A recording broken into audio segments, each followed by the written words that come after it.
ഞാൻ 2 വയസ്സിൽ ട്രിവാൻഡ്രത്ത് വന്നതാണ്. അപ്പോൾ ആ 2 വയസ്സ് തൊട്ട് അവിടുത്തെ ഓരോ മുക്കും മൂലയിലും ഞാനും പ്രിയദർശനും മോഹൻലാലും ഞങ്ങളുടെ കൂട്ടുകാരൊക്കെ കൂടെ കളിച്ച് നടന്ന ഒരുപാട് സ്ഥലങ്ങളാണ്. അപ്പോൾ അതൊക്കെ കാണുമ്പോൾ ഒരു നൊസ്റ്റാൾജിക് ഫീലാണ്. പിന്നെ ഞാൻ അവിടെ ആദ്യം താമസിച്ച 2 വയസ്സിൽ വന്നപ്പോഴേ എൻ്റെ അമ്മയുടെ ഒരൊറ്റ ശമ്പളത്തിലാണ്. അമ്മ സ്കൂളിൽ കരമന സ്കൂളിൽ ടീച്ചറായിരുന്നു. അമ്മ നേരത്തെ ഹരിപ്പാടല്ലായിരുന്നു, അല്ലായിരുന്നു? ഹരിപ്പാടായിരുന്നു അവരെല്ലാം. പക്ഷെ അവിടുന്ന് ട്രിവാൻഡ്രത്തോട്ട് എൻ്റെ 2 വയസ്സിൽ ചേട്ടനെയും ചേച്ചിയും പഠിപ്പിക്കാൻ വേണ്ടി അവിടെ വന്നു. അങ്ങനെ വന്നു. അപ്പൊ ജോലി മാറി?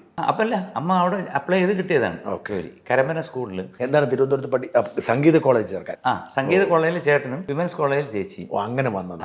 അങ്ങനെ തിരുവനന്തപുരം ഓപ്റ്റ് ചെയ്ത് വന്നതാണ്. ഓപ്റ്റ് ചെയ്ത് വന്നു. ഹരിപ്പാട്ടൊന്ന് അങ്ങോട്ട് വന്നു. ഞാൻ ജനിച്ച അച്ഛനും ഉണ്ട്. അപ്പൊ അങ്ങനെ അവിടെ വന്ന് 75 രൂപ വാടക വീട്ടിൽ നമ്മുടെ പഴയ അമൃത ഹോട്ടലുണ്ടല്ലോ തൈക്കാട്, അതിന്റെ തൊട്ട് താഴെയായിട്ട് ഒരു കുഴിയിലുള്ള ഒരു വീട്ടിലാണ് ഞങ്ങൾ താമസം. അതിന്റെ അപ്പുറത്താണ് സംഗീത കോളേജ്.